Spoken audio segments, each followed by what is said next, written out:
emisora nace de una idea, de un proyecto y de la voluntad de convertirlo en realidad. Radio Metropol fue el fruto de esa iniciativa y del esfuerzo de muchas personas que hicieron posible una forma cercana y comprometida de entender la radio. Con motivo del 40 aniversario de su cierre, Manolo Garrido conversa con Ceferino Cuadrado, en representación de los propietarios de Radio Metropol, para recordar los orígenes, la trayectoria y el legado de una emisora que forma parte de la memoria de toda una época. Hola, soy Manolo Garrido. Bienvenidos a la recta final de Las voces de una historia que merece ser recordada, la serie documental con la que recuperamos la memoria de Radio Metropol 4 décadas después del final de sus emisiones. En este penúltimo capítulo conversamos con Ceferino Cuadrado, representante de la propiedad de la emisora. Su visión e impulso fueron determinantes para hacer de Radio Metropol una radio verdaderamente especial. Comenzamos. Radio Metropol, 40 años después, las voces de una historia que merece ser recordada. Ceferino Cuadrado, ¿qué tal? ¿Cómo estás? Bienvenido a yo no sé cómo llamarlo, Remember de Radio Metropol, 40 años en Romantic. Esto, Cefe, a ver, tú puedes dar testigo. En estas conversaciones que vamos teniendo con la gente, todos decimos que era un poco la prolongación de la radio, ¿no? La continuación de la radio, físicamente, ¿no? Se puede decir que sí, que es una prolongación. Yo llevaba trabajando con el Romantic y al mismo tiempo tenía la emisora, la parte de arriba, que estaba en una primera planta. Ajá. Y combinaba lo que era mi trabajo con la emisora de radio. Correcto. Pero tu interés por el mundo de la radio, me decías que se empieza a fraguar o a concretar de alguna manera cuando estabas en la Mili, ¿no? ¿O ya de antes tenías esa inquietud? Bueno, antes de marcharme a la Mili ya teníamos un poquillo de pinillo que ya hacíamos en Radio Juventud de Andalucía, que estaba abajo en Córnea, en Almeda. ¿Sí? Y ahí tenía un programilla que hacía a la semana de una horilla, que pinchaba música de importación. ¿Hablabas o no? Bueno, tenía un programa de una horilla. Ah, sí. Pinchaba música disco de la época de 80. Para una emisora que se llamaba Radio Juventud de Andalucía, que el evento era un poco novedoso, ¿no? Pues sí. Pero bueno, ahí estábamos. Y a partir de ahí es cuando tú le vas madurando esta historia y es cuando ya te metes de lleno en la puesta en marcha, en la activación de una emisora que físicamente está aquí, en la Avenida República Argentina 62, primero quinta. El teléfono era el 375-2160, no me acuerdo, no me acuerdo, de tanto no me acuerdo. Digo que se pone en marcha esta orientación radiofónica que primero, quiero recordar, vamos a situar que Ceferino Cuadrado forma parte de la propiedad de la radio, el resto éramos trabajadores, colaboradores, estábamos ahí pasándolo bien. Digo que yo quiero recordar, Cefe, que primero la emisora se llamaba Radio Juventud de Andalucía, después Radio Juventud de Cornellá y posteriormente Radio Metropol. Sí, correcto. Esa es la cadencia. Sí, fue un trámite que nosotros captamos lo que eran la propiedad que había de Radio Juventud de Andalucía, que estaba en Almeda, por problemas internos que hubo dentro de la emisora.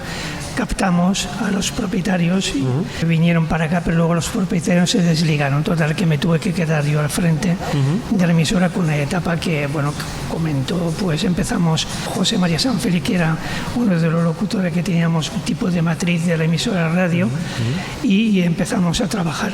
Duró muy poco el tiempo de la época de Radio Juventud de Córnea, porque rápidamente cambiamos a Radio Metropol, porque fue una emisora, un enfoque más comercial, que fue el que nos llevó al liderazgo que tuvo Radio Metropol. Al éxito. Fue por el cambio que tuvimos a nivel radiofónico que hicimos en aquel momento. Yo contacto con Radio Metropol, me parece que llamo por teléfono o no sé, o mando una carta, no sé exactamente cómo fue.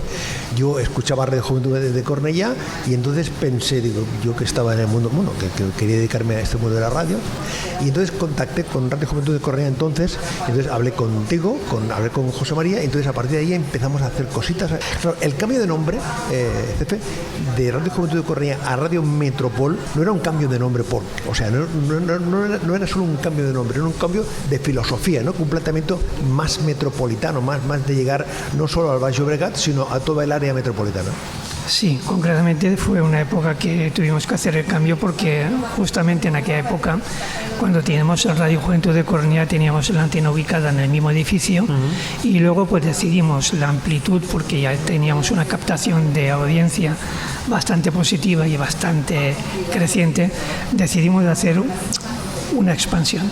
Y a nivel de Radio Juventud de Cornellá pues vimos de que el nombre que teníamos pues para exponernos de entrar directamente en Barcelona y toda la área metropolitana, pues decidimos de cambiar y por eso pusimos Radio Metropol, porque cambiamos la ubicación de la antena del repetidor que lo teníamos Mártir, ¿no? San Pere Mártir arriba, justo encima de San Juan de Dios.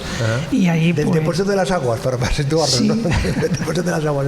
Es que recuerdo cuando había alguna incidencia. Claro, el cambio de nombre fue fácil, fue sencillo, pero sí, pero no. Fue sencillo de un día para otro, pero evidentemente el planteamiento de la radio era ese planteamiento, una radio privada, una radio comercial. Vosotros ya percibíais claramente que había una demanda, que la radio tenía un impacto. Hablabas antes de José María San Félix, que contigo formáis parte de la propiedad. José María San Félix, un pilar importante en la historia de la radio, porque hacía, quiero recordar, el programa de la mañana, ¿no? El programa de la mañana matinal. De 9 a 1:30, de 9 a 2. Sí, de 9 a 2 creo que era. Un magazine de aquellos tremendo. Sí, era un programa potencial y la verdad que en aquel momento crecimos muchísimo con él. Después, con la expansión y la nueva filosofía de la emisora, decidió de no volver a participar y no entrar en la nueva dinámica de la emisora de Radio Metropol. Lo entendimos y bueno. En paralelo es cuando se incorpora Joaquín Sebastián. Joaquín Sebastián llevaba todo lo que era el tema de lo que era la parte comercial. Claro, él que estaba trabajando en Coipe, que recordar, con lo cual tenía una visión muy determinada y él percibía perfectamente cómo en los establecimientos comerciales le hablaban de Radio Metropol. Eso significó, Cefe, también un impulso publicitario, ¿no? O sea, ahí se ponen las gafas, ponerse la mirada del elemento comercial. Porque claro, la radio vivía de la publicidad. De la publicidad. Y nosotros cobrábamos de la publicidad. Y la verdad que teníamos una clientela de publicidad que cada día era más creciente y era una época que ya era preocupante para las demás emisoras que teníamos dentro de lo que era el área metropolitana de Barcelona. ¿Había saturación publicitaria en la radio CP? O sea, ¿en Radio Metropol ocupaba el tiempo necesario? Bueno, era el rango que teníamos que coger porque también teníamos un rango de ir incrementando lo que era el personal de la emisora y el volumen de facturación era más o menos correcto al planning que teníamos a nivel de facturación. Pero me decías que había un poco de lista de espera de anunciantes, ¿no? Para poder ocupar, porque claro, se trataba de combinar los contenidos y de estos contenidos el contenido publicitario, ¿no? Teníamos un esquema hecho a nivel de horario de publicidad y de ahí no nos pasábamos. En el barrio de San Ildefonso, en la satélite, de siempre, la emisora ha ido creciendo hasta que llegó esta fecha de hace 40 años, siempre en la Avenida de la República Argentina 62. Claro, aquí han pasado los locutores, los técnicos, pero también ha pasado un artista que me imagino, Cefe, que cuando lo ves ahora y piensas, pero inicialmente cuando tú estabas en la mili le estabas dándole vueltas a esto de la radio, no te puedes imaginar que por aquí por la tele viniese, yo que sé, Iván o yo que sé, gente... Manolo Escobar, Maciel, Paloma San Basilio, en fin, no te imaginabas, ¿no? que ese derrotero de la radio se fuese moviendo por ahí. Fue el impacto que tuvimos, que fue un impacto, de verdad que fue un impacto maravilloso, emocionante, y de verdad que marcamos una etapa y un hito, creo que en el tema de la radio. Aquí, durante estos episodios, hemos tenido la oportunidad de conversar con distintos compañeros, distintas compañeras que hacían distintas funciones, Pero bueno, si me permites, vamos a mencionar, yo que sé, a Antonio León, que era un compañero que estaba en el equipo técnico. Antonio León, que quiero recordar que él contacta con la radio porque él estaba en una empresa, trabajaba en una empresa de la carretera del Mich, tienen un conflicto, entonces por la noche van poniendo la radio, se cierra la empresa y él a partir de ahí pues contacta con la radio y de esas cosas, ¿no? Hombre, el gran Tito, Antonio Tito. Tito. Un hombre que además, personaje. un personaje que además siempre estaba dispuesto. Siempre estaba dispuesto.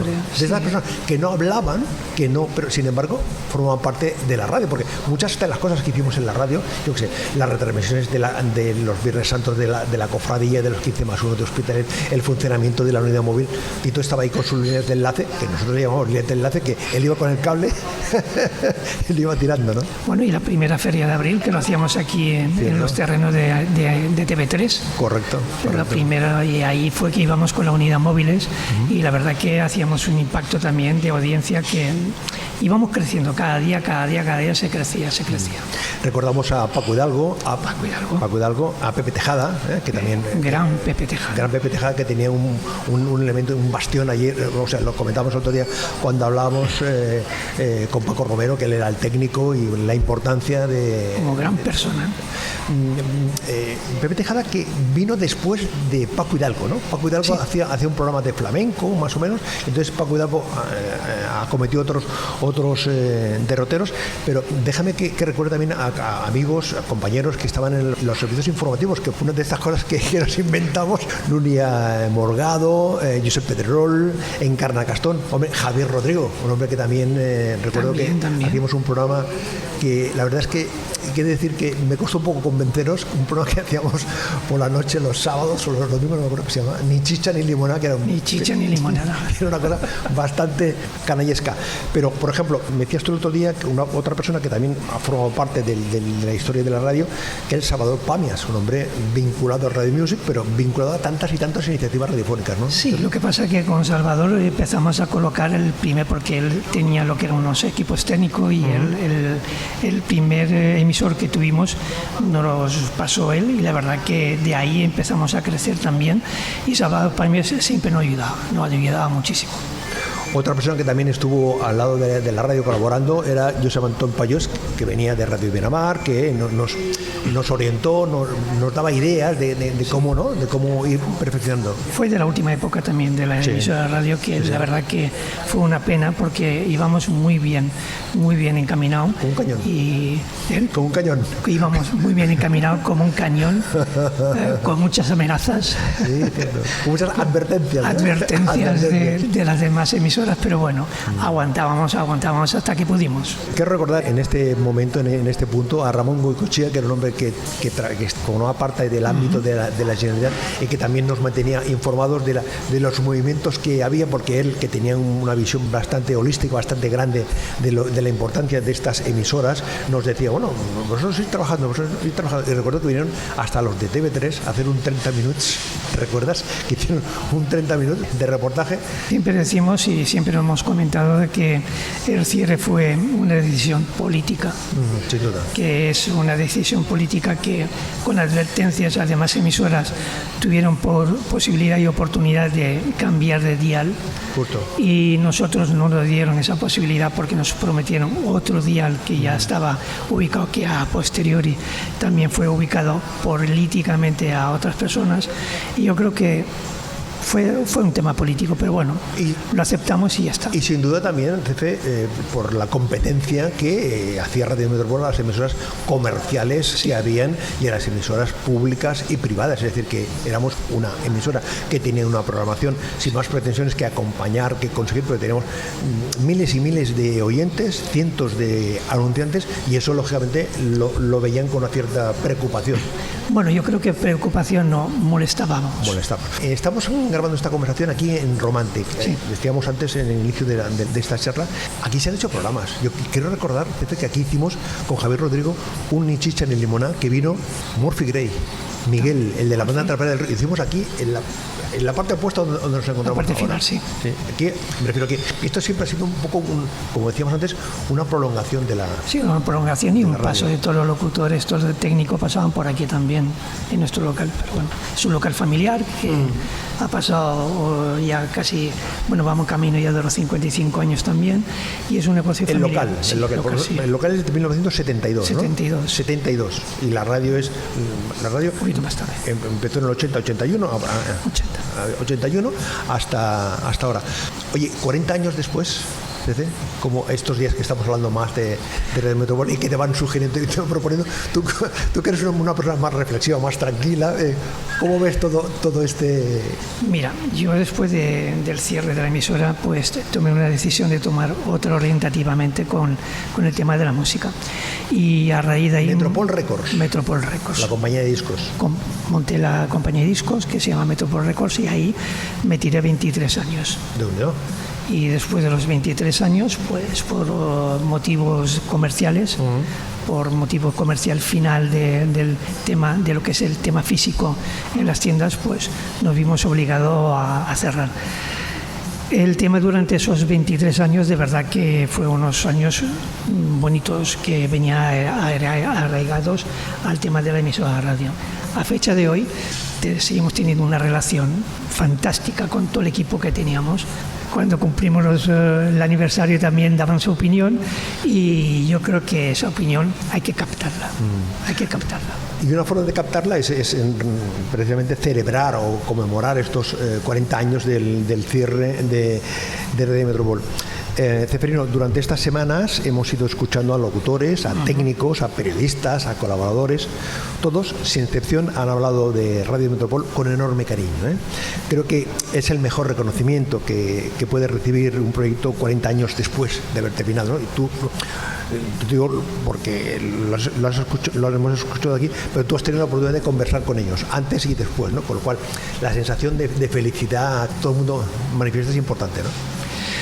Yo creo que sí, solamente verlos llegar y luego estar aquí, verlos con la entrevista que tienen contigo y ver los momentos emocionantes, que a algunos se les van las lágrimas, la verdad que es impresionante. No hay palabras. Ya has invitado al Rick Astley para concluir la conversación. ¿Qué tiene Rick Astley? ¿Qué tiene esta canción, el Never Gonna Wife Job? Bueno, es una época que era casi el final de la época de la emisora de radio. Sí, desde el año 83, 84. Sí, 83, 84, que era luego su boom también fue cuando empezamos con la compañía discográfica, que nosotros con la compañía discográfica empezamos con el Spaghetti, la música Spaghetti. Con aquella chica, Sofía, ¿no? Sofía, con Radiorama, y empezamos. Luego en el 2003 empezamos con el tema de reggaetón, que fuimos uno de los pioneros del tema de reggaetón, que licenciamos un tema que fue muy popular de La Lorna con el Papi Chulo, que lo tuvimos como licencia para el mundo entero, y la verdad que fue un éxito del año 2003 y 2004, y a raíz de ahí pues empezamos distribuciones y paramos, que siempre he estado metido dentro del tema de la música, y seguíamos con distribuciones, con fiestas en Ibiza también que hacemos, y la verdad que nunca perdí el hilo de la música, nunca. Oye, una cuestión que me han ido planteando todos los compañeros, todas las personas que han ido pasando por aquí, y yo te la he tratado. ¿Y ahora qué? Me explico. Después de estas conversaciones, después de estos 12 episodios que estamos haciendo, que concluimos contigo precisamente, de esos 12 episodios, ¿qué? Mira, yo creo que hay que escoger todos los apuntes, que cada uno que viene, tomarlos, tú te ríes, pero... Hay ganas, Hay ganas. Hay ganas. Hay muchas ganas. Hay muchas ganas. O sea, no podemos decir que no, tampoco podemos decir que sí. Sí. No, pero yo creo que hay muchas ganas. El tema de la emisora de radio no es lo mismo que antes. Ha cambiado todo, pero yo creo que con la profesionalidad que tenemos por detrás, yo creo que lo podríamos adaptar. Ahí queda eso. Ceferino Cuadrado, representante de los propietarios que impulsaron este proyecto radiofónico, Radio Metropol, 40 años después. Gracias, Cefe, enhorabuena. Muchísimas gracias a ti, la verdad que estoy súper encantado de todo el ciclo que estás recogiendo, y tengo una felicidad enorme, y la verdad que me encuentro súper emocionado. Muchas gracias, Manolo.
por acompañarnos. Mañana volveremos con el último episodio de Las voces de una historia que merece ser recordada, el broche final a este viaje por la memoria de Radio Metropol. Hasta entonces.